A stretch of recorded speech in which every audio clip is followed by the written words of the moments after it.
હવે જમીન નથી રહ્યા એટલે ખેતી કરવી ઊભી પડે છે. હવે ખાતર ડબલ કરો ને તો ઉત્પાદન વધવાનું નથી. હવે સરકારે શું કીધું છે કે તમે ગાય આધારિત પ્રાકૃતિક ખેતી કરો. એટલે પ્રાકૃતિક ખેતી એટલે શું? પ્રકૃતિને અનુરૂપ ખેતી એટલે પ્રાકૃતિક ખેતી અને ગાય આધારિત ખેતી. એમાં ગોબર અને ગૌમૂત્રથી જે ખેતી થાય ને એ પ્રાકૃતિક ખેતી કહેવાય. આપણે બહારથી કોઈ વસ્તુ લાવવાની નથી. હવે 200 લીટર જીવામૃત બનાવવું હોય તો 10 લીટર ગૌમૂત્ર રેડવાનું, બરાબર. પછી 10 કિલો ગોબર નાખવાનું એનું દેશી ગાયનું, 1 કિલો નાખવાનો ગોળ આપણે, અને 1 કિલો બેસન અને 500 ગ્રામ સીધા પાણાની કે વડ માટી. આ રીતે આપણે જીવામૃત તૈયાર થાય. એટલે હાલ જીવામૃત ઉનાળામાં કેટલા દિવસ તૈયાર થાય? 4 થી 5 દિવસ તૈયાર થઈ જાય. દરરોજ આપણે 180 લીટર પાણી ભરવાનું અને 200 લીટર થઈ જાય એટલે પછી એને શું કરવાનું ખબર?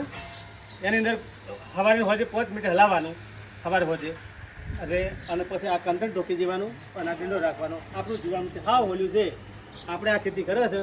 આપણે જો અહીંયા તમે જોતા છો, આપણે અહીંયા ચકલી મારી છે અને મેન પણ જતું હોય ને એ ચાલુ કરી જાય એટલે આખા ખેતરમાં જાય. આ તમે કરી દો બધા, આ રીતે થાય, બરાબર.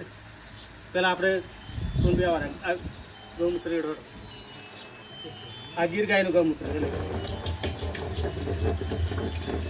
આ 10 લીટર ગૌમૂત્ર રેડવાના.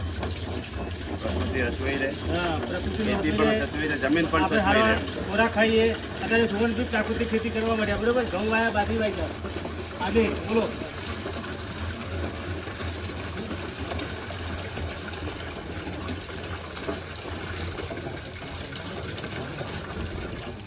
ગોબર લઈ જાઓ તો કાલે લઈ જાય.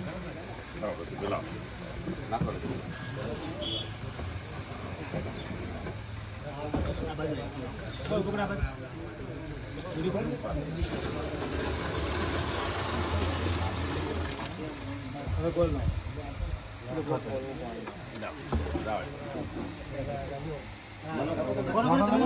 તમે લોકો લઈ લો એ બાજુ ફોટો આવે તમારો એમ. આ દેશી ગોળ છે. તમે આ બાજુ આવો એટલે આ બધા આવી જાય. આ ચણાનો આટો છે 1 કિલો.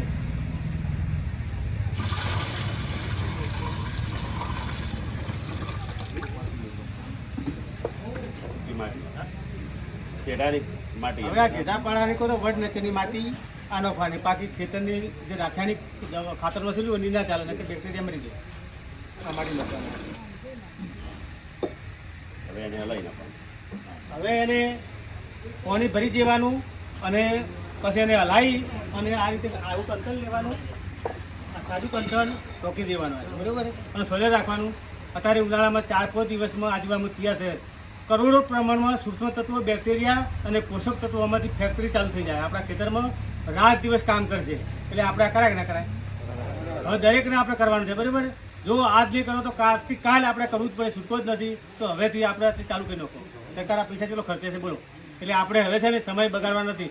એક દેશી ગાય લાવવાની અને પ્રાકૃતિક ખેતી તમે જે કરી કોઈ ઘર પૂરતા આપણા પરિવારને, આપણે પરિવારને આપણે બચાવવું પડે, એટલે બચાવવું પડે. એટલે આપણા પરિવાર માટે ખેતી કરો અને આ રીતે જમીન ફળદ્રુપ થાય અને ઉત્પાદન પણ મળશે. અને હવે સૂક્ષ્મ તત્વોનો ઉમેરો કરવો જ પડશે. હાલ કોઈ જમીનમાં છે જ નહીં. જો જમીનમાં ઓર્ગેનિક કાર્બન નથી, હાલે 1.5 પોઈન્ટ જોઈએ, પણ હાલ 0+3 માં રહે છે. પછી હાલ એનો HP ચીલો છે ખબર? સારામાં સારી જમીન હોય તો HP 7 થી 7.5 હોવો જોઈએ. હાલ 8 ઉપર હેડે છે. જમીન આપણી બંજર બની છે. હવે કોઈ ઉપાય નથી આના સિવાય. એટલે હવે ચાલુ કરી દો. રાસાયણિક ખાતર નાખીને આપણે એની બંજર કરી નાખી. આ સુવર્ણ ચાલુ કરી દીધું. કોઈ નોંધ્યું છે? આ બાજરી પડી સાહેબ, સારામાં સારી બાજરી ખોઈ છે, ઘઉં આવ્યા છે.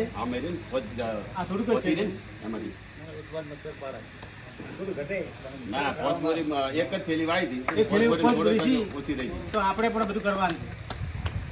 જય ગૌ માતા બોલો. જય ગૌ માતા.